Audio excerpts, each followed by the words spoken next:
são 16 horas. Vamos dar início à tão esperada palestra que será proferida pelo professor Dr. José Luiz Lira, que irá falar para nós hoje, nesta tarde, sobre o servo de Deus, Padre Cícero, e a beata Benigna Cardoso da Silva. O professor Dr. José Luiz Lira é fundador e presidente de honra da Academia Brasileira de Agiologia e laureado com o prêmio Terra de Santa Cruz, no ano de 2021. O professor José Luiz Lira, Araújo Lira, natural de Guaraciaba do Norte, Ceará, é advogado, mestre, doutor pela Universidade Nacional de Lomas de Zamora, Argentina, não é? Título de doutor reconhecido no Brasil pela Pontifícia Universidade Católica de São Paulo, a PUC, especialista em Direito Canônico e pós-doutor em Direito. Professor adjunto do curso de Direito na Universidade Estadual Vale do Acaraú, professor adjunto do Centro de Ciências Sociais Aplicadas da mesma universidade, diretor do Museu Diocesano Dom José, Diocese de Sobral, fundou a Academia Fortalezense de Letras, Academia Brasileira de Agiologia, da Brage, a nossa academia, Academia Cearense de Cultura, Academia Sobralense de Letras, jurista de Letras Jurídicas e, por último, o Instituto Histórico e Geográfico de Sobral. O professor José Luiz Araújo Lira também é cavaleiro da Ordem do Santo Sepulcro de Jerusalém, no grau de comendador e membro da Comissão de Cultura e Arte do Conselho Federal da OAB. Já publicou 29 livros.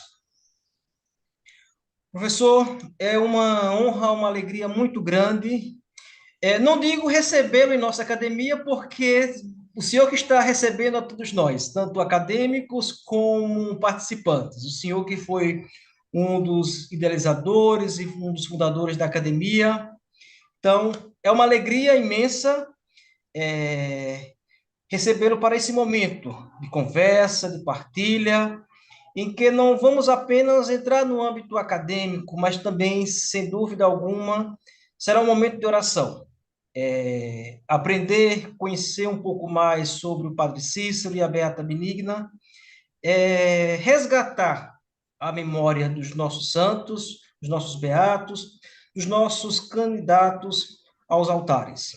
Então, passo ao senhor a palavra, e aqueles que, ao longo da palestra, queiram fazer uma pergunta, um esclarecimento, é só deixar a sua mensagem, tanto no YouTube como na nossa plataforma, que iremos fazer a leitura e, no final da explanação, vamos fazer essa troca de ideias, vamos fazer esse diálogo com o professor. A palavra é sua, professor Lira.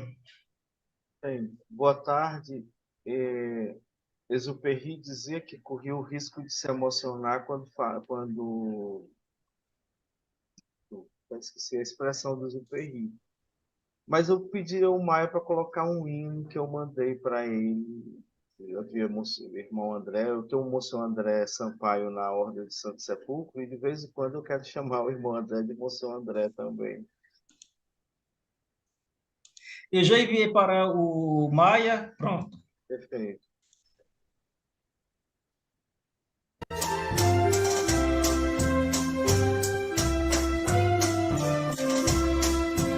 Nossa Senhora me chama, eu quero lhe responder. Nossa Senhora me chama, eu quero lhe responder. Mostrai, minha mãe das dores.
Bem, esse hino é cantado pela irmã Anete do Moulin, que era de Moulin, a pronúncia, ele era, ela era belga e foi fazer um trabalho em Recife, e o Doelder orientou que ela fosse a Juazeiro, que Juazeiro ela encontraria um campo mais fértil para a pesquisa dela. E ela foi uma grande advogada e defensora do Padre Cícero. Aqui eu tenho o último livro dela sobre o Padre Cícero. Padre Cícero, santo dos pobres, santo da igreja.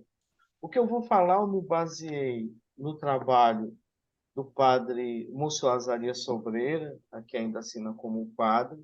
Essa é uma segunda, quase primeira edição, porque, conforme o Renato Casimiro, foi por pequenos erros que ele fez uma segunda edição. E aqui tem a terceira edição desse livro, que eu acho fundamental.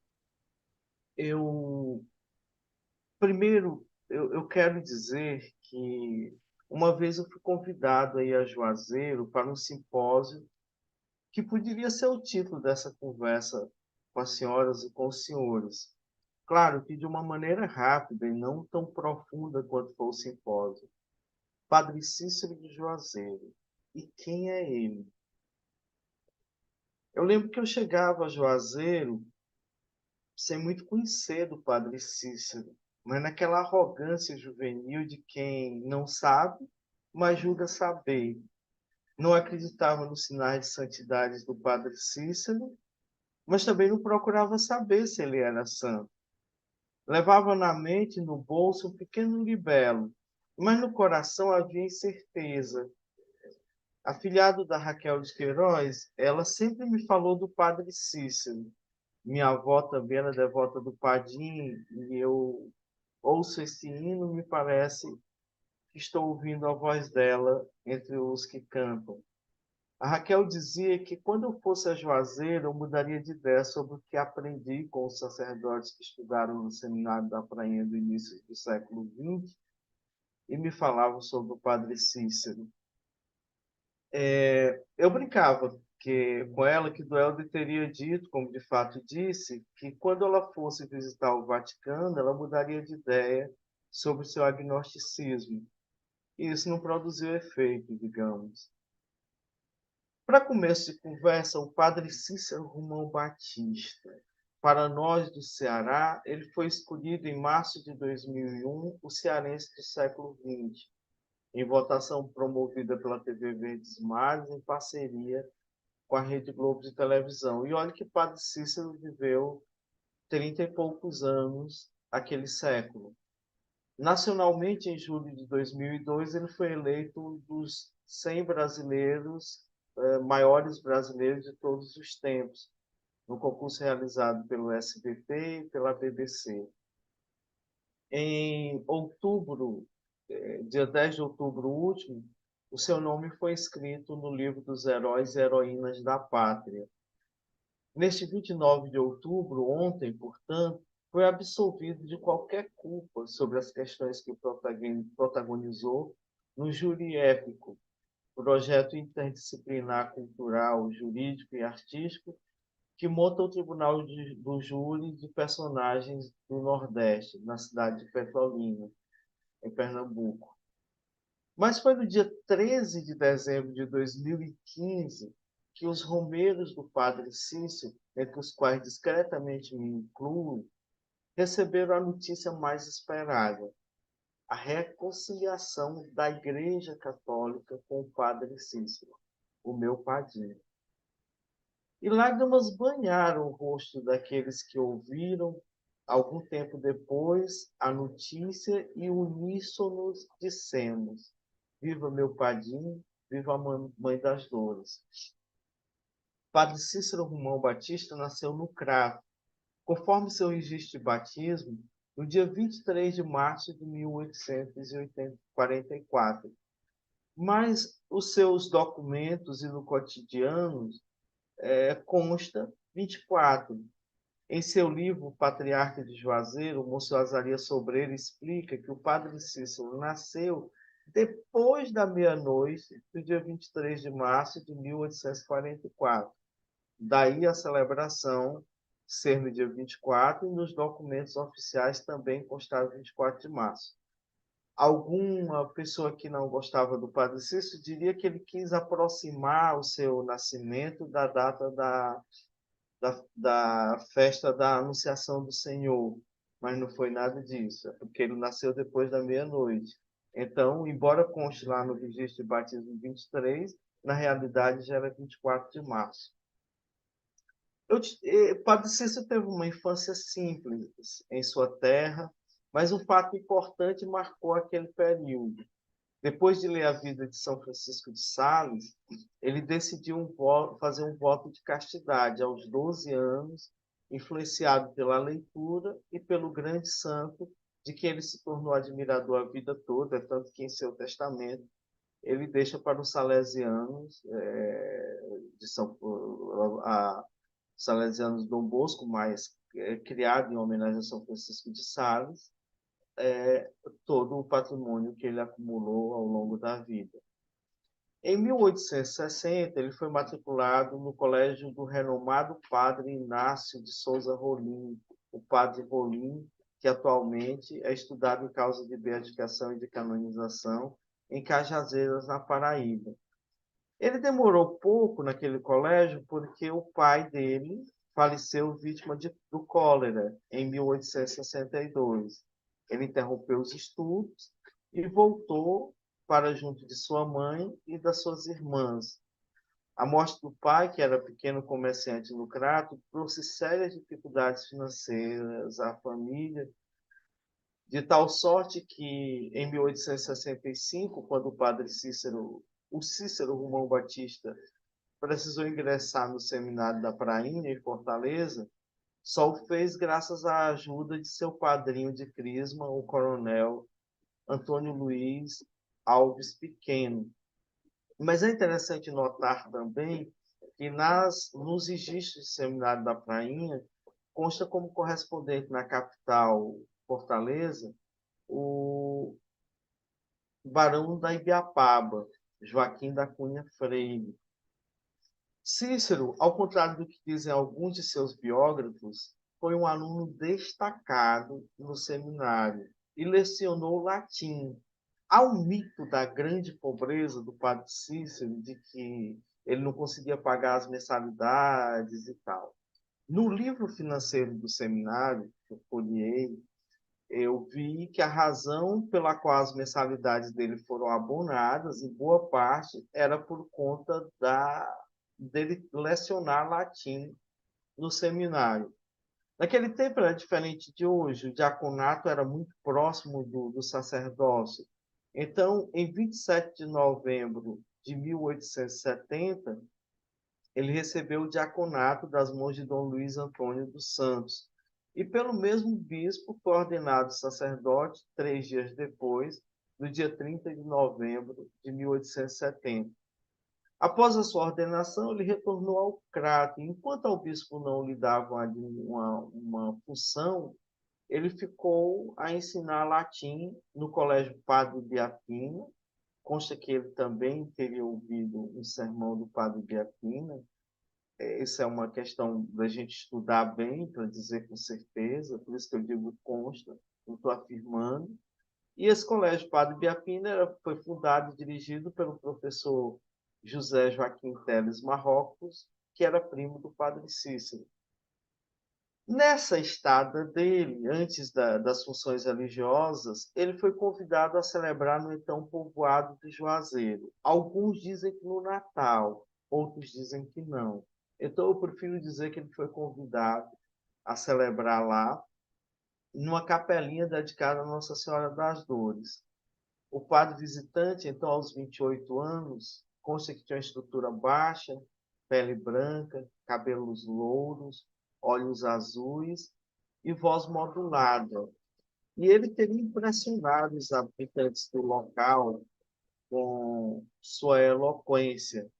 E a recíproca foi completamente verdadeira, porque em 11 de abril de 1872, o Padre Cícero já estava de volta a Juazeiro com a bagagem, a mãe, as irmãs e uma moça que convivia na família, que antes tinha sido escrava, mas que era liberta e continuava a conviver com a família, para fixar a residência definitiva em Juazeiro. Ali ele reconstruiu a capela, que foi abençoada pelo Dom Luiz, deu início à urbanização do povoado, que mais tarde se tornou cidade. Em março de 1889, acontece um fenômeno que mudaria um pouco a vida do Padre Cícero. Enquanto ele ministrava a Eucaristia, a leiga Maria de Araújo, é preciso que a gente explique leiga, porque muitas vezes a expressão beata, quando chega na Europa, já dá a ideia de que a gente tem um culto a Maria de Araújo, que não é verdade. E a hóstia teria se transformado em sangue. Segundo os relatos, tal fenômeno se repetiu por diversas vezes, por cerca de 2 anos. E o padre Cícero recomendou prudência e pediu que aqueles fatos não fossem divulgados. Contudo, aos poucos, mesmo contra sua vontade, rapidamente espalhou-se a notícia de que acontecera um milagre em Juazeiro. O assunto chegou ao bispo do Ceará, Dom Joaquim José Vieira, e este formou uma comissão para analisar os fatos. A comissão tinha como presidente o padre Clicério da Costa e como secretário o padre Francisco Ferreira Antero. Contava ainda com a participação dos médicos Marcos Rodrigues Madeira e Delfonso Correia Lima, além do farmacêutico Joaquim Segundo Chaves. Em 13 de maio de outubro de 1891, a comissão encerrou as pesquisas e chegou à conclusão de que ali não havia explicação natural para aqueles fatos e que, portanto, poderiam estar diante de um milagre. O parecer foi ao Dom Joaquim, mas o Dom Joaquim não ficou satisfeito. Ele queria que os fatos não tivessem acontecido e nomeou uma nova comissão, tendo como presidente o padre Alexandrino de Alencar, que era de Crato, e como secretário o padre Manuel Cândido. A segunda comissão concluiu que não houve milagre, mas sim um embuste. Dom Joaquim se posiciona a favor do segundo parecer e, com base nele, suspendeu as ordens sacerdotais do padre Cícero Romão Batista e determinou que Maria de Araújo, que morreria em 1914, fosse enclausurada. Então, em 1898, o padre Cícero foi a Roma e, após várias tentativas, foi uma viagem penosa, ele não foi com recomendação episcopal, então foi muito difícil o encontro dele com o Papa Leão XIII. Até que ele conseguiu, o Papa o recebeu junto com membros da congregação, então Congregação do Santo Ofício, e ele conseguiu a absolvição dele.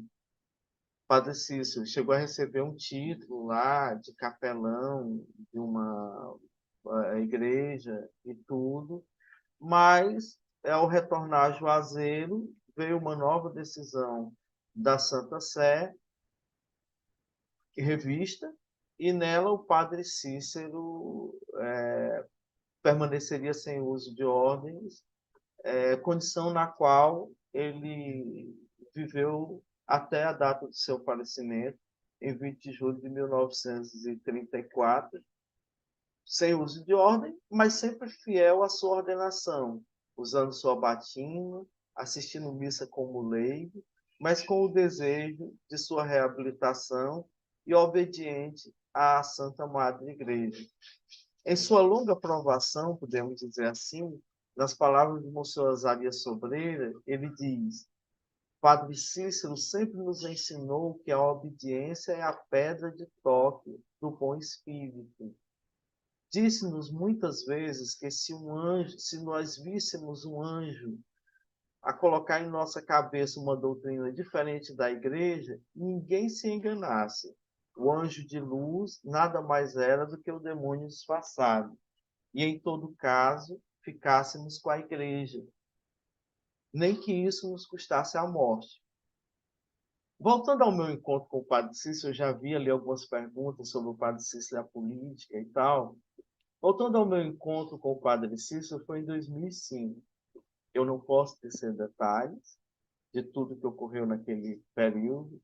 Alguns aqui, como o Luciano e o Fará, já ouviram isso em outra ocasião, porque foi possível que eu falasse sobre isso.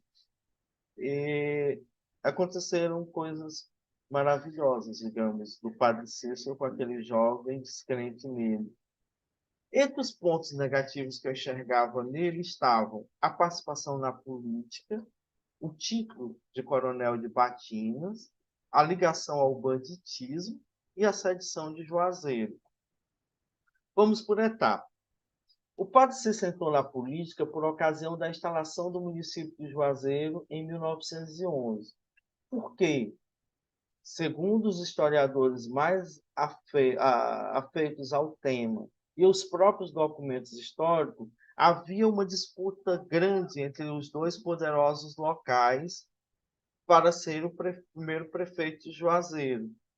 O padre Cícero não queria, evidentemente, ser prefeito, mas para resolver esse conflito, os dois poderosos disseram: se o padre Cícero for o prefeito, nós estamos satisfeitos.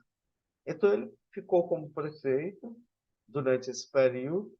Em 2020 de janeiro de 1912, ele foi eleito vice-presidente da província do Ceará, mas não assumiu nem se candidatou, porque a legislação da época permitia desse modo. Você não precisava ser candidato, bastava seu nome estar na cédula. Então, um pouco, ou mais longe um pouco, em 1926, ele foi eleito deputado federal, mas também não assumiu.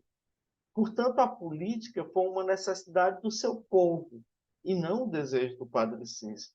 Ele não quis absolutamente ser político.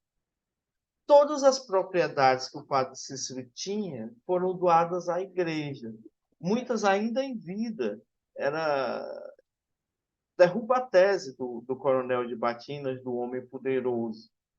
Antes de morrer, o Dr. Flório Bartolomeu, que era médico particular do padre Cícero e político, muito aliado a ele, confirmou em discurso na Câmara dos Deputados, esse discurso hoje virou livro, que a sedição de Juazeiro foi planejada por ele e Flório, e que o padre Cícero, ao tomar conhecimento, só rezava pelo bem do seu povo, mas é o nome do padre Cícero que prevaleceu. Então, minhas teses estavam desfeitas. Um dos mais notáveis fatos desse período também é o famoso encontro do padre Cícero com os coronéis, o pacto dos coronéis, que chamava os poderosos daquela região, se reuniram numa conversa para alinhar ideias, alinhar poder. E o padre Cícero participou desse encontro. Mas em que condições? De conciliador. O padre Cícero não assina o pacto dos coronéis. Consta a presença dele, tem a foto dele, mas ele não assina porque ele não era coronel. Ele estava ali como pessoa que poderia gerar um equilíbrio naquele processo todo. Então, por isso a sua presença. Deste modo, como eu disse, todas as minhas teses eram desfeitas. E ao invés de sair de Juazeiro advogado, vamos dizer, promotor de justiça canônico, satisfeito e vitorioso, eu saí admirando o padre Cícero. Foi uma devoção que foi sendo incutida aos poucos. Um dos fatos relevantes na vida do padre Cícero e que mostra a presença dele ainda hoje é a permanência das romarias e dos romeiros. E a cidade de Juazeiro, de um pequeno povoado, se tornou uma das maiores cidades do Ceará. No dia 31 de maio de 2006, Dom Fernando Panico, o bispo romeiro, conduziu uma comitiva ao Vaticano, levando consigo a documentação técnica para a abertura do processo, aí sim processo, de reabilitação do padre Cícero, orientado até mesmo pelo próprio Papa Bento XVI. Essa foi uma semente que Dom Fernando Panico plantou e que foi colhida pelo nosso atual bispo de Crato, Dom Magnus Henrique Lopes, que em 20 de agosto de 2022 comunicou à nação romeira que após a visita ad limina, quando esteve pessoalmente com o Santo Padre, o Papa Francisco, via de Castério das causas do santo, o Santo Padre concedeu a autorização para a abertura da causa de beatificação do Padre Cícero Romão Batista. A sua causa está em andamento, mas eu não posso falar sobre ela porque eu participo da comissão histórica e estou sob sigilo canônico. Mas naquele dia, antes de saber que participaria da causa, antes de saber que o Paulo Vilota seria o postulador e que exigiu que eu participasse da comissão histórica, eu fiz um pequeno poema para o Padre Cícero. Meu padim, 88 anos depois que partistes para o céu, a voz da Santa Sé Romana se ouviu, servo de Deus, nada a opor à causa, e a emoção nos invadiu. Vossa palavra se confirmou, minha igreja tomará minha defesa. Padre Cícero Romão Batista. As lágrimas da nação romeira, por tanto sufocadas, hoje celebram. Padre Cícero, da casa do Pai, nos abençoe. Esse foi em Coração Eu Estava em Juazeiro, em 20 de outubro de 2022. Eu estava trabalhando numa causa e foi um momento muito forte para nós. Nós chorávamos de um lado, uns de outro, e ninguém acreditava concretamente daquilo que estava acontecendo. Era um fenômeno, porque para muitos de nós, o momento grande de uma causa de beatificação é quando nós celebramos a venerabilidade. Mas para o Padre Cícero, a causa do Padre Cícero, aquele nada obsta, para nós era uma venerabilidade. Era um sonho que a nação romeira alcançava. E eu podia até devagar que no Nordeste inteiro se ouviram fogos, se ouviram vivas, se sentiam lágrimas, era um sábado de manhã. E mesmo aqui na região norte do Ceará, onde a influência do Seminário da Prainha era muito mais forte que, por exemplo, em Pernambuco, em Alagoas, onde o Padre Cícero é muito mais venerado que no Ceará como um todo, nós sabíamos da grande alegria de passar nas ruas e as pessoas perguntarem: é verdade aquele negócio do Padre Cícero? Ele vai ser santo mesmo? Era uma coisa extraordinária, era um fato que ainda deixa-nos emocionados e convictos de que foi um grande feito e ele é um grande exemplo de obediência. Aquele hino cantado pela irmã Anete, tem um outro que é também com palavras dele: quem matou não mate mais, quem roubou não roube mais. Era o sermão do Padre Cícero, era o sermão da obediência, era o sermão do sacerdote que quis, foi e permaneceu padre até o final. Não teve sua ordem sacerdotal levantada antes de sua morte, mas permaneceu fiel à igreja. Nos lembra até os amigos aí do Carmelo, principalmente o Luciano, nos lembra Teresa d'Ávila, né? Teresa dizia que ia morrer filha da igreja. Por mais que perseguissem, ela ia morrer filha da igreja. E o nosso padim, Padre Cícero, também fez isso. Hoje eu me considero devoto dele. Exerce uma função de muita responsabilidade e até pensei muito se eu poderia fazer essa palestra, porque nós temos uma responsabilidade grande de não poder falar tudo que a gente deve falar, principalmente sobre a causa.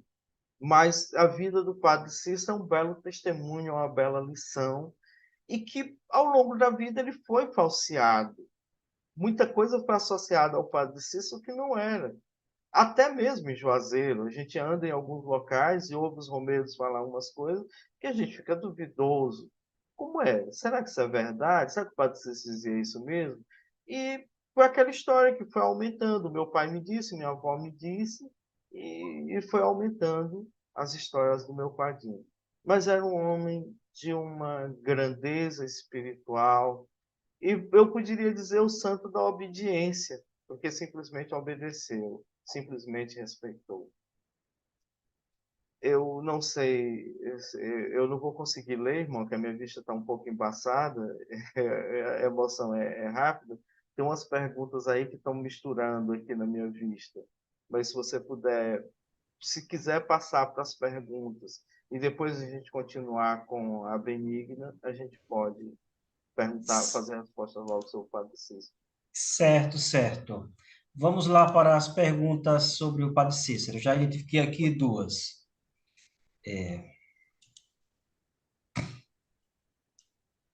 Professor Lira, primeiramente, parabéns, muito bem explanado sobre o Padre Cícero. Aqui vai uma pergunta. O senhor, sendo nordestino, e como todo nordestino, muito apaixonado pelo Padre Cícero, pelo Padre Inciso, tendo o senhor como ajudante da causa de beatificação, isso, de certa forma, não pode vir a interferir na causa como favorecimento aos olhos do Vaticano? Ele faz referência aqui o Fabrício Araújo Neto, é, também sobre a sua palestra, né? Ele faz essa ligação. O senhor, enquanto alguém que trabalha na causa, e o fato de fazer uma palestra, se isso não vem interferir. Não, não interfere. E até porque, Fabrício, eu nasci no Nordeste, tenho muito orgulho disso, nunca neguei minhas origens, nunca perdi meu sotaque. Morei 4 anos na Argentina, morei 1 ano na Itália. E se eu for contar o tempo que eu já morei fora há muito tempo. Mas eu nunca perdi minha nordestinidade. Mas eu não fui um grande devoto do Padre Cícero. Eu posso me dizer devoto do Padre Cícero de 2005 para cá. Porque. E qual é a causa que não tem um devoto? Qual é a causa que não tem um devoto? Nós somos uma comissão histórica séria, comprometida, e evidentemente que na comissão também nós temos pessoas que não dialogam do mesmo jeito. Não posso tecer detalhes aqui, mas cada um tem sua posição. E no final é que nós vamos fazer um relatório fiel ao Padre Cícero, dizendo o que é verdade e o que não é verdade. Inclusive desmitificando esses mitos de que o Padre Cícero era um ruim e tal. Isso foi produto daquela igreja da época que queria, de algum modo, mostrar um Padre Cícero diferente. E nós vamos para as fontes históricas. O papel da comissão histórica é ir às fontes históricas e pegar de perto e analisar e ser fiel. Eu não posso deixar que uma eventual paixão minha influa numa questão técnica, porque é uma questão técnica. E eu procuro ser o mais técnico possível, apesar de que na abertura da causa nós chorávamos, no dia do Nada Obsta nós chorávamos, nós que admiramos o Padre Cícero, e não só nós que somos, digamos, devotos, mas as pessoas do Nordeste.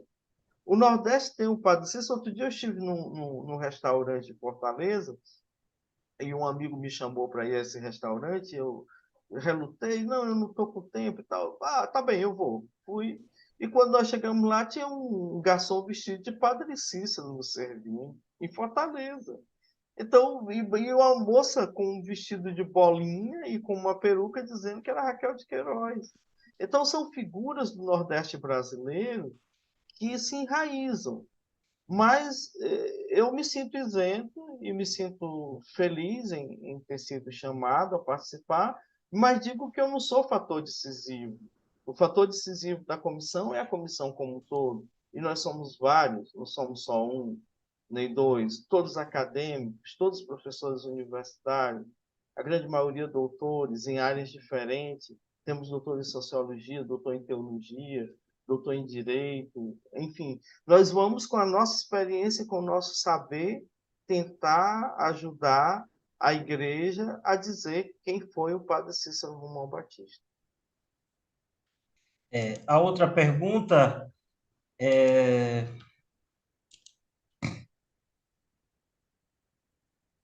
É do Pedro? Eu estou conseguindo ler a do Pedro aqui. aqui, é do Renan Pinheiro.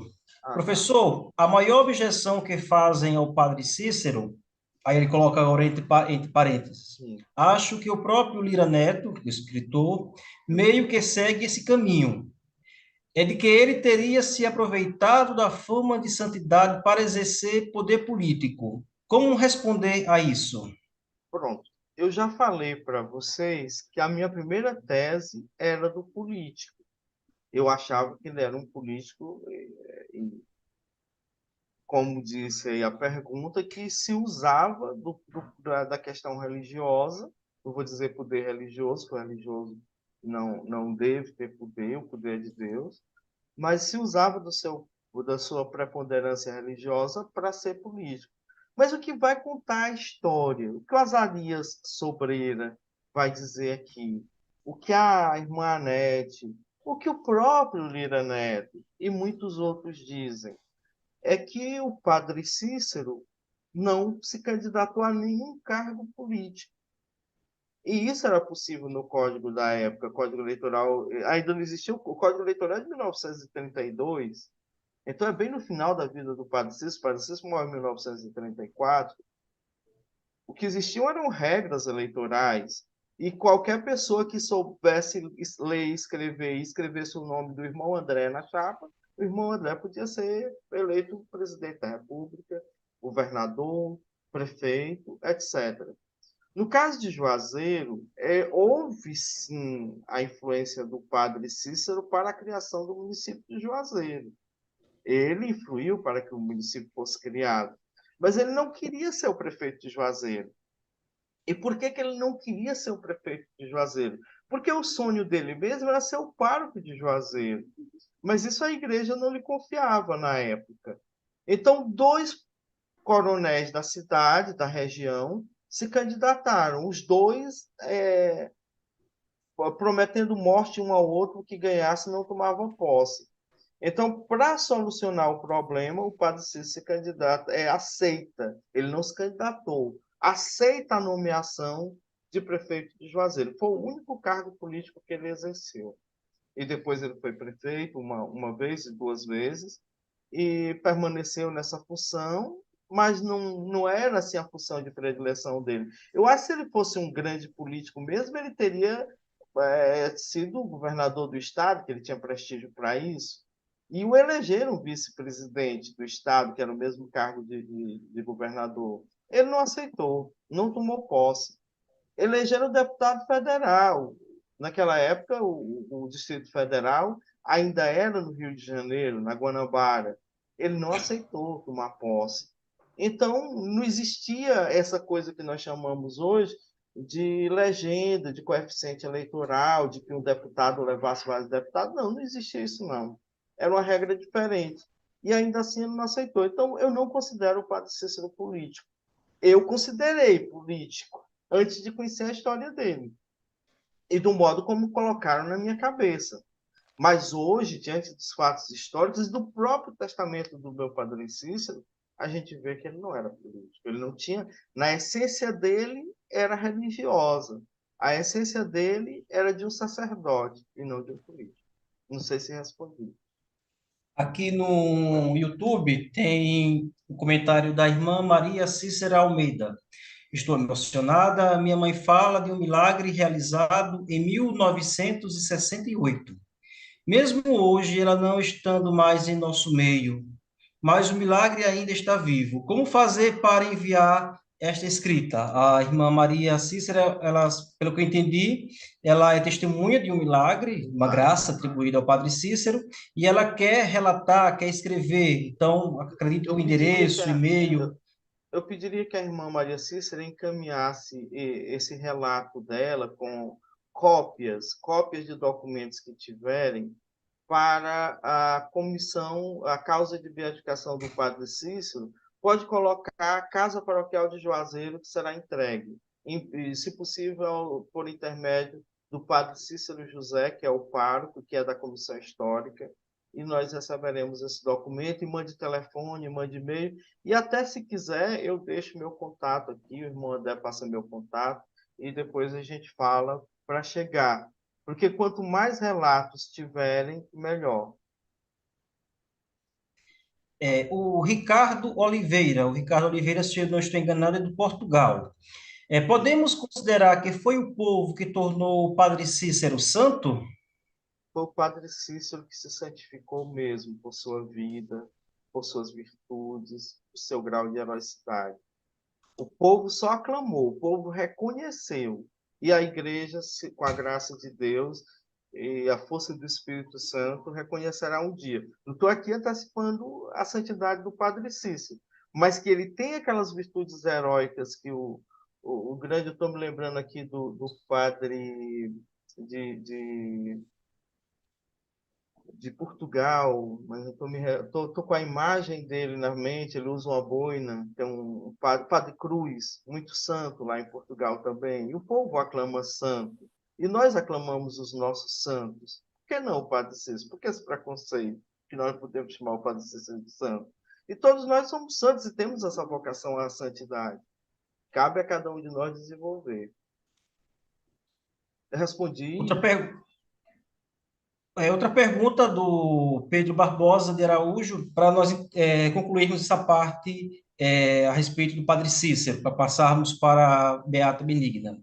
Lira, Dom Joaquim, ao se posicionar favorável ao parecer de embuste, foi motivado por razões políticas?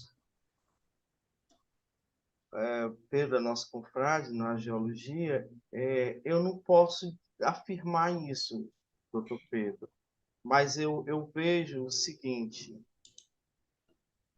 havia uma questão muito forte. Por exemplo, se você lê como estão aqui nessa biografia da irmã Anete, esse meu livro aqui é todo marcado de detalhes que eu encontrei. E se você ler hoje nos originais que a gente tem em mão, as cartas do padre do Crato, não vou citar nomes aqui, vou citar padre do Crato ao bispo de Juazeiro, perdão, ao bispo do Ceará, então em Fortaleza. Esse meu livro está todo marcado assim. Você vai ver que havia uma pressão da própria igreja local para desmoralizar, desfazer aquela ideia do milagre. E não havia e tal. Se você parte para a política, pode ser que também tenha tido política no meio, mas naquela época o padre Cícero ainda não tinha sido prefeito de Juazeiro. Nós estamos falando de 1800 e pouco. Há até um estudo que mostra a influência de uma entidade terceira, que não é política e que não é igreja, daí no meio. Mas eu não posso entrar nesse detalhe, porque nós não temos prova material ainda, mas a gente está buscando isso. O Ricardo Oliveira, também de Portugal, ele pergunta: por que levou a igreja tanto tempo até abrir o processo da causa de beatificação e canonização? Ricardo, foi por conta da questão da suspensão de ordem do padre Cícero, que alguns dizem excomunhão. Eu não vou dizer aqui que não houve excomunhão. Não estou afirmando, nem estou dizendo que não houve ou que houve excomunhão. Se houve, não foi válida, porque a forma do direito canônico na época, a pessoa, já estamos depois de 1917, isso, se a pessoa fosse excomungada, tinha que ter ciência da excomunhão. E o padre Cícero nunca tomou conhecimento dessa tal excomunhão. Então, isso impediu a suspensão de ordem. Não estou falando de excomunhão, ele não tem excomunhão válida para o padre Cícero. a suspensão de ordem o impedia de ter a abertura da causa. E não foi só, é claro, a igreja demorou muito a pedir, a igreja de Crato. Foi na época do Dom Fernando Panico que começou, o Dom Fernando, no dia da posse dele, disse: viva meu padrinho. Os romeiros enlouqueceram. Eu nunca tinha um padre, eu era muito reserva. O Monsenhor Murilo tinha coragem de usar um chapéu de palha, de falar no Padre Cícero, mas um bispo chegar em Juazeiro e dizer: viva meu Padre Cícero, meu Deus, aquilo foi como se fosse um anúncio do fim do mundo para alguns, ou da ressurreição dos mortos, alguma coisa assim, uma coisa extraordinária.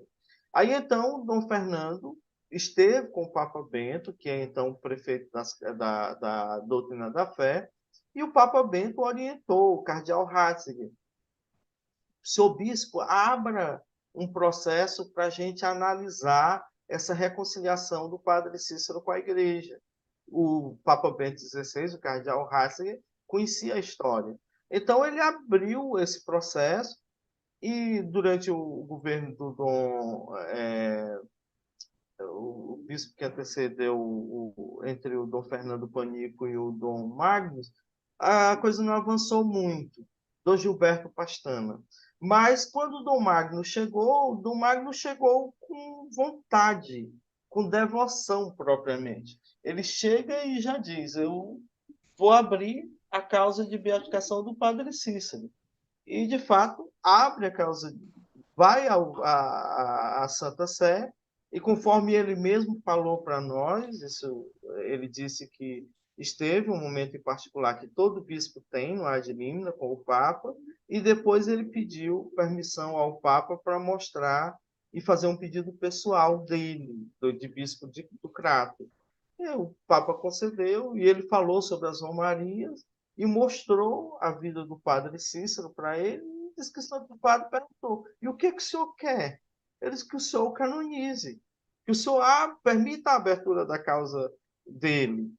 E o Papa de imediato chamou as pessoas e tal, e o Dom Magnus veio para casa, com esperança e rezando. Quando o Padre Cícero morre em 20 de julho. Em 20 de junho, lá na Santa Sé, é emitido o nada obsta. Em 18 e 19 de agosto, o Dom Magnus recebe a carta. E no dia 20 de agosto tinha a grande missa, que tem todos os dias 20, lá no cemitério do Socorro, na Igreja do Socorro. Juazeiro não chama cemitério, chama Igreja do Socorro, e onde estão os restos mortais do Padre Cícero. E ele anuncia, ao final da missa de 7 horas, que o Brasil inteiro chorou. O Silvanei Protes não é nenhum uma falácia. O Silvanei me telefonou: se Lira, isso que eu coloquei no grupo da Ordem do Santo Sepulcro. Eu chorando e muito emocionado, e era porque eu coloquei em alguns grupos e as pessoas ligando para mim para saber se eu tinha detalhes. Eu não sei de nada, eu estou tão surpreso quanto vocês. Aí o Silvanei me telefonou, até brinquei: é o Papa que vai falar? Aí ele riu e disse: não, eu quero saber onde tu encontrou fundamento para essa afirmação. Eu disse: rapaz, tu está no Vaticano, procura o dicastério da Causa dos Santos. Ele: tem alguma coisa? Eu vou te mandar agora. Eu não ia mandar para ninguém, não. Eu vou te mandar o áudio que o Dom Magnus mandou para mim, pedindo para assistir à missa. Aí ele disse: meu Deus, é verdade, é verdade. Tá bem, Lira, muito obrigado. E daqui a pouco a própria Vatican News divulgou. Foi uma surpresa, foi como uma grande graça para todos nós. As perguntas sobre o Padre Cícero já encerraram.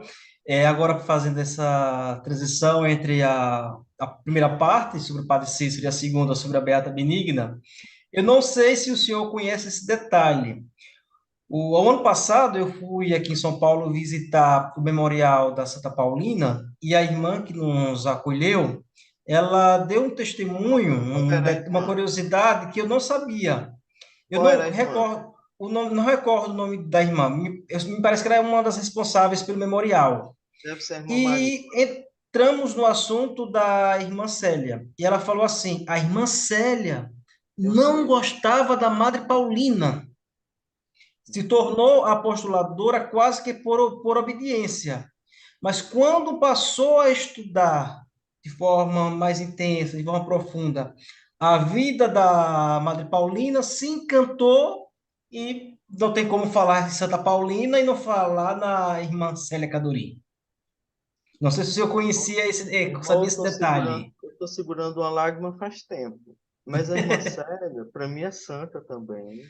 Pode dizer Nossa, que pode dizer que eu estou com antecipação de culto. Estou nem aí, como diz o livro. Antecipação de culto, sim. Irmã Célia é uma santa.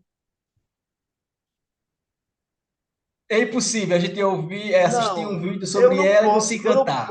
eu não posso falar muito sobre essa questão da irmã Célia, porque ela me pediu confidência. Assim como eu tenho vídeos, tenho áudios dela que eu guardo como memória, e só revelarei se um dia for aberta a causa de beatificação e de canonização dela, e em testemunho eu falo. Mas a Santa Paulina, pelos documentos históricos que a própria congregação diz, tinha uma imagem parecida com a do Padre Cícero, injustiçada. E depois que a irmã Célia vai aos documentos e vai a tudo, ela se apaixona pela Santa Paulina, pela Madre Paulina.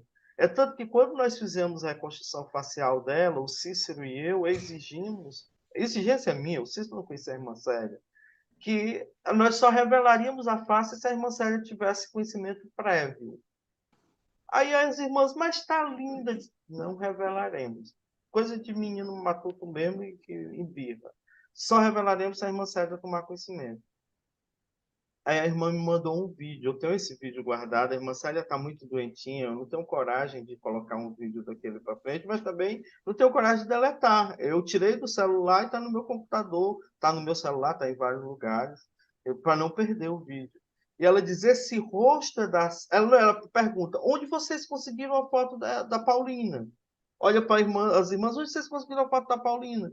E ela diz: como assim, irmã? Essa é a foto da Paulina. A Paulina vivia sorrindo, vivia alegre. Eu conhecia a Paulina. Essa é a Paulina e não aquela mulher triste das estátuas. Onde vocês conseguiram? Ela disse: você lembra do Lira? Lembro sim, lá do Ceará, e começou a falar a meu respeito. Aí ela disse: foi ele e o amigo dele, Cícero Moraes, que fizeram. Ela tirou o óculos, enxugou a lágrima, posso descansar. Tem uma foto fiel da Paulina. Então, eu não posso dizer muita coisa sobre isso também. Até que, se em aula, né, eu diria que estava fugindo do tema. Professor O Lira, o tempo pode ruge deixar de e ser. a Sapucaí é longa. Vamos lá para a Beata Benigna, Vamos lá. a menina Benigna, a heroína da castidade. Eu vou pegar aqui uma imagenzinha da Benigna. Eu vou levantar um minutinho e tirar o fone aqui para pegar a imagenzinha dela.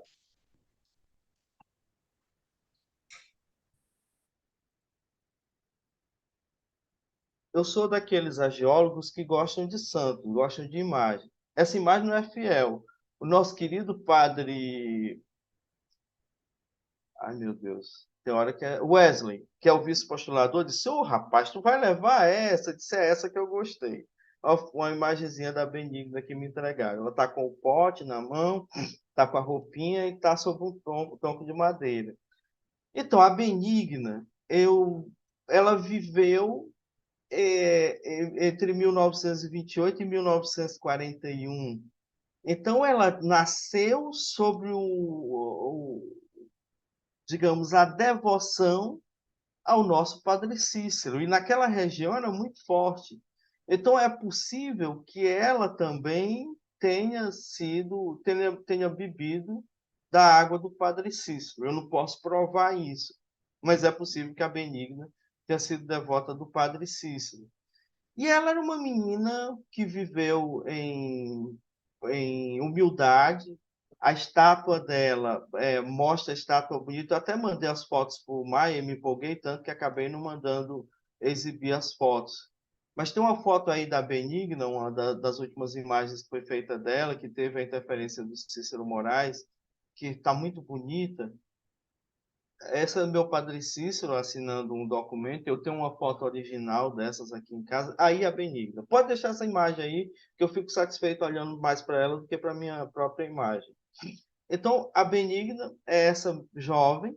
Aqui ela está com o livrinho de orações, que ela conservou a vida toda, o rosário, o pote que ela foi pegar água no momento do martírio e os lírios da castidade, que ela conservou para si e para Deus. A gente não tem assim uma foto fiel da Benigna. Essa foto foi feita a partir de parentes dela, de pessoas que descem da família dela, e conseguiram apresentar e se chegou a essa imagem da Benigna. Então, ela, uma menina acompanhada pelo pároco, e ela passou a ser assediada, ela muito criança ainda, assediada por um jovem de 17 anos que residia lá naquela região. Cedo ela perdeu os pais. E em perdendo os pais, ela foi adotada pelas irmãs Rosa e Honorina Cisnando Leite. É preciso que nós digamos que uma adoção naquele tempo não era a adoção de hoje, que nós pegamos uma criança e criamos aquela criança como nossas filhas. Estou dizendo isso, eu nunca adotei ninguém, mas a gente vê isso, eu sou advogado, eu acompanho o dia a dia desses processos de adoção. Então, a adoção legal é desse jeito que ocorre. Naquele tempo, criar uma pessoa era quase ter uma pessoa para ajudar em tudo dentro da casa. E por conta disso ela ganhava comida, ganhava roupa e um local para dormir. E foi nesse contexto. É complicado a gente dizer isso, porque ainda tem descendentes das irmãs que criaram a Benigna, mas era mais ou menos isso o que a gente vê no restante do Nordeste. Pode ser que ela tenha tido um tratamento diferente, mas nós vemos essa realidade no Nordeste. Então, a Benigna passou a ser assediada por um jovem de 17 anos chamado Raul Alves Ribeiro. Ele residia nas proximidades e foi completamente rejeitada por ela. Ela própria, Benigna, chegou a procurar o pároco da cidade, o padre Cristiano Coelho Rodrigues, e ele a aconselhou a resistir e lhe presenteou esse livro de histórias bíblicas que ela está usando na imagem e que está exposto lá como relíquia dela. Uma das poucas relíquias dela que existe é o vestido e esse livro, além das relíquias de primeira classe, mas é uma das grandes relíquias. Então, o Raul continuou insistindo, insistindo, até que ele descobriu que a Benigna ia pegar água numa cacimba próxima à sua casa. E ele decidiu esperá-la escondido dentro da vegetação. A Benigna tinha 13 anos, ele um rapaz de 17 anos, 4 anos mais velho que ele. Então, naquele dia 24 de outubro de 1941, o dia do martírio, o dia que é celebrada a festa, ele insistiu e ela não aceitou em hipótese alguma, então ele sacou um facão que trazia e a golpeou várias vezes. O primeiro golpe cortou os dedos da mão direita da menina, é tanto que tem uma imagem que tem os dedinhos cortados, que esboçou um gesto automático de defesa. O segundo atingiu a testa, o terceiro os rins e o quarto fatal foi no pescoço, que a quase degolou. Então, o corpo de Benigna foi encontrado por um irmão de nascimento da Benigna, que saiu à sua procura. O cadáver foi levado para ser periciado naquela época e foi sepultado no cemitério no dia seguinte. A polícia conduziu a investigação que durou dias. Alguns suspeitos foram presos, inclusive o próprio irmão foi preso, acusado, até que Raul finalmente foi capturado. Ele foi levado para um abrigo de menores em Fortaleza e cumpriu a pena, confessou o crime, e 50 anos depois ele retornou ao local, que se tornara peregrinação, e se declarou arrependido e confessou que ela não tinha sido violada em hipótese alguma, a mesma questão que está no laudo que a polícia fez. E o túmulo da Benigna, que era da família adotiva dela, se tornou um local de peregrinação muito forte naquela região. Não tem a devoção do Padre Cícero, mas tem aquela efervescência de devotos.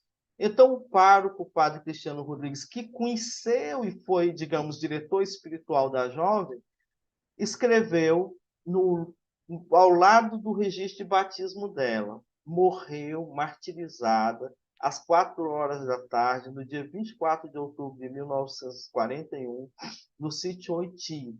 Heroína da castidade, que sua alma santa converta a freguesia e sirva de proteção às crianças e às famílias da paróquia. São votos que eu faço à nossa santinha.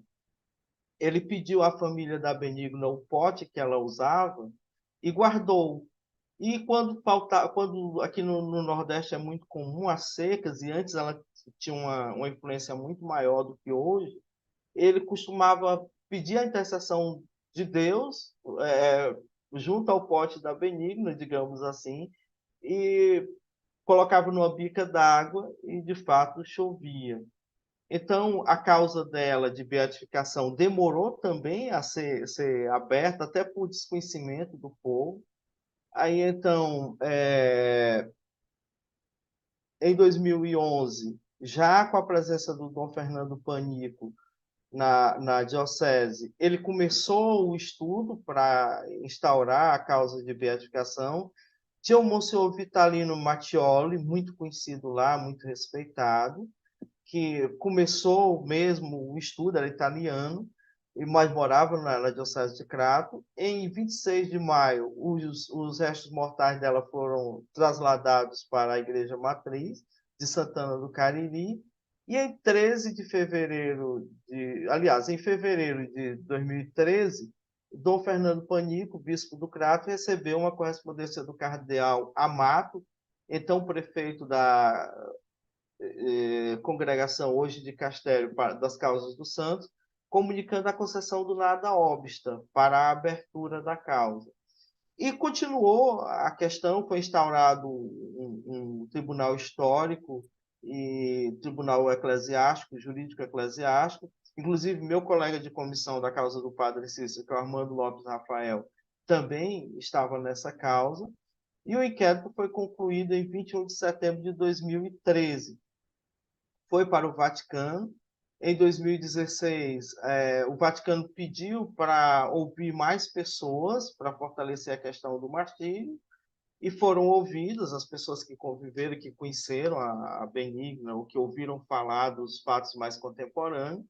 Em outubro de 2018, a causa foi aprovada pela Comissão dos Teólogos como martírio, e Sua Santidade, o Papa Francisco, autorizou a beatificação dela, juntamente com outros 4 servos de Deus, em 3 de outubro, dia do retorno à casa do Pai de São Francisco de Assis. 3 de outubro de 2019, foi reconhecido o martírio. E em 2 de maio de 2022, eu tenho um problema com datas, eu vou dizer 2022 e de 1922. O Vaticano anunciou a data da beatificação, que foi em 24 de outubro de 2022. E Benigna se torna a primeira beata cearense. A primeira, até quando eu tive a oportunidade de fazer a reconstrução facial de São Vicente junto com o Cícero Moraes, o Cícero me pediu para eu escolher uma paróquia no meu estado para a gente fazer a apresentação do São Vicente, porque eu nunca tinha feito. O Fábio, se eu não me engano, estava na apresentação da Santa Paulina, não estava, Fábio? No dia que a gente apresentou lá em São Paulo? Eu acho que o Fábio está sem microfone, mas aqui. Estava Estava? sim, Pronto, o estava, Fábio estava. estava lá. Uma E belíssima apresentação. Parabéns mais uma vez. muitas lágrimas, né, naquele dia, porque um colega Certamente. ateu se torna devoto da Santa Paulina. Vai entender os santos. Ninguém entende os santos, só Deus mesmo. Enfim, o Cícero, né, se tornou devoto da Santa Paulina naquele dia. E nós terminamos o processo e não, vamos fazer no Ceará. Eu disse, pois vamos fazer no Crato. Ele, por que no Crato? A diocese do Padre Cícero, o Padre Cícero era apenas uma devoção, não era servo de Deus. E a diocese que ganhará a primeira beata do Ceará. Por isso, a nossa Benigna é a nossa primeira beata, heroína da castidade.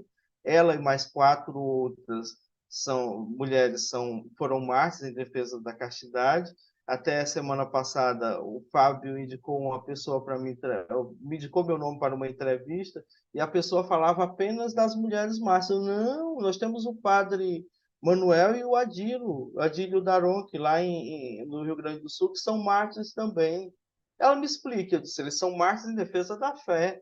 A Benigna, a Albertina, a irmã Lindalva e a Isabel Cristina, elas são mártires em defesa da castidade, que não deixa de ser da fé, é uma extensão da fé. Mas esses foram mortos porque eram católicos. Então, é um martírio perfeito. E nós temos esses outros mártires também. E para a Benigna eu fiz um poeminha também. Eu sou amigo do Luciano, e o Luciano é filho, e eu era amigo do Horácio Dídimo. Então a gente tem a seiva do Dídimo, que é o nosso príncipe dos poetas Inspector, daqui do Ceará. Não chegou a receber esse título, mas no coração é. Eu fiz Beata Benigna Cardoso. Cedo, muito cedo, escolhida foste. Mãe e pai ao céu se foram. Em Deus, única família tiveste. Aos pés da avó de Jesus, Santana, rezaste, cantaste, repousaste.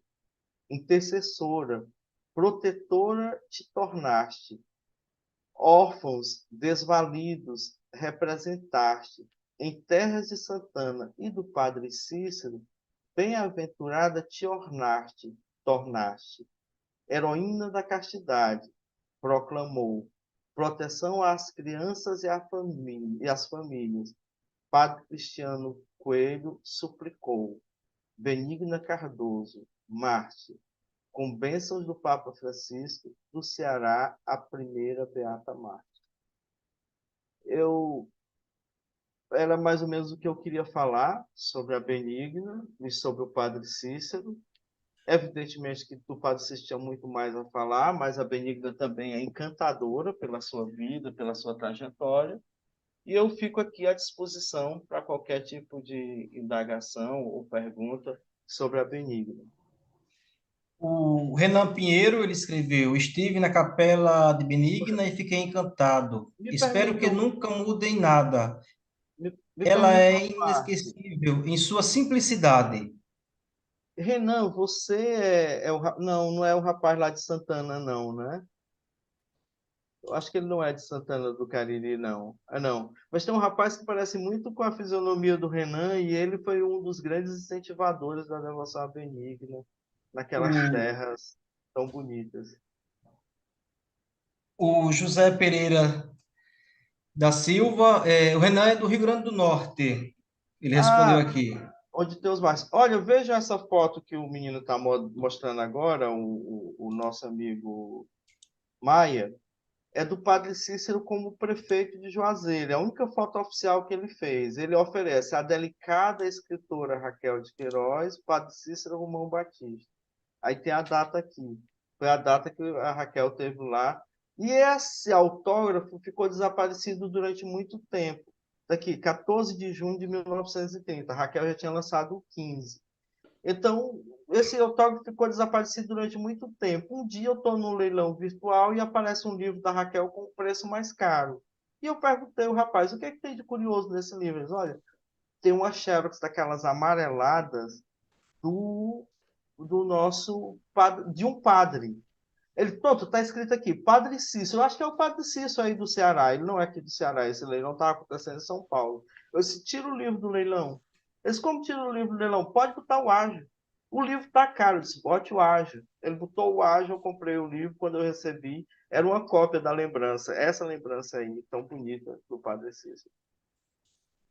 Pois bem, eu acho que eu fugi do tema, né, o nosso Não, amigo não, não. Um tema, irmão. um vai puxando o Aqui é uma outro. das imagens fiéis do Padre Cícero, foi feito quando ele ainda era vivo, essa última imagem que apareceu, e foi usada como a foto oficial. E depois nós essa daí, ela era preto e branco, e com os recursos que nós conhecemos de inteligência artificial e outros mais, nós fizemos colorizar a imagem fiel do meu padrinho, com os olhos azuis, como transcreve, e o cabelo esbranquiçado, o cabelo louro esbranquiçado.